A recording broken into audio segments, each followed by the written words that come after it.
السلام علیکم دوستو، آج میں آپ کے لیے لائی ہوں کچھ ایسے ریکویسٹ ڈائیلاگس، درخواست والے ڈائیلاگس جو آپ کسی سے بھی درخواست کرنے میں یہ ڈائیلاگز یوز کر سکتے ہیں.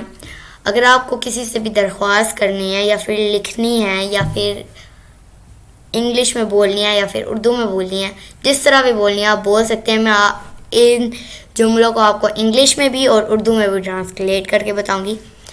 تو چلیے، اگر آپ نے ابھی تک میرے چینل کو سبسکرائب نہیں کیا تو جلدی سے میرے چینل کو سبسکرائب کر کے بیل نوٹیفیکیشن کو آل پہ لگا دینا، اور ساتھ ہی ساتھ آل پہ بھی لگا دینا، اور ساتھ ہی ساتھ ویڈیو کو لائک شیئر کرنا نہ بھولیے. تو چلیے شروع کرتے ہیں. درخواست کرنا سیکھیں. Please accept it. پلیز یہ مان لو. پلیز بورو دس. کہ پلیز یہ ادھار لے لو. بورو کا مطلب ہوتا ہے ادھار لینا، اور ہائر کا مطلب بھی ہوتا ہے ادھار لے لو یا ادھار لینا. Please blow it. پلیز اس کو پھونک مار دو. Please comb your hair. Please کنگھی کرو. Please cut it. پلیز اسے کاٹ دو، کاٹو بھی کہہ سکتے ہیں. Please drive it. پلیز اسے چلاؤ. Please fill it. پلیز اسے بھر دو. Please fit that. پلیز اسے موزوں بناؤ.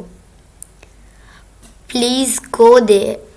پلیز ادھر جاؤ. Please look hair. پلیز ادھر دیکھو. تو دیکھا دوستو آپ نے کہ ان جو بھی ڈائیلاگس میں نے پڑھے ہیں ان سب میں پہلے پلیز لگا ہوا ہے. تو اگر آپ کو کوئی بھی سینٹینس یا کوئی بھی ڈائیلاگ نظر آئے جس میں پلیز نہ ہو، تو اگر کوئی آپ کو دے، آپ کی ٹیچر مثلاً آپ کو دیں کوئی بھی جملہ لکھ کے، اس کے آخر میں پلیز، اس کے پہلے پلیز نہ ہو، تو وہ آپ کو کہیں کہ یہ ریکویسٹ والا ڈائیلاگ ہے یا کمانڈ ڈائیلاگ ہے، تو آپ کیا کہیں گے؟ پیپر میں بھی آ سکتا ہے، تو آپ کیا لکھیں گے؟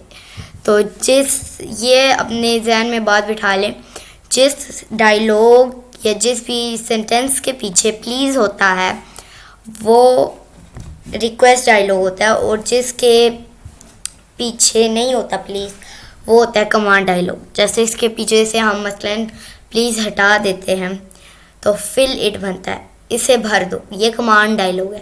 اور اس کے پیچھے سے ہم پلیز ہٹاتے ہیں تو ڈرائیو اٹ بنتا ہے، اسے چلاؤ. تو آج کے لیے بس اتنا ہی. ملتی ہوں نیکسٹ ویڈیو میں، تب تک کے لیے اللہ حافظ.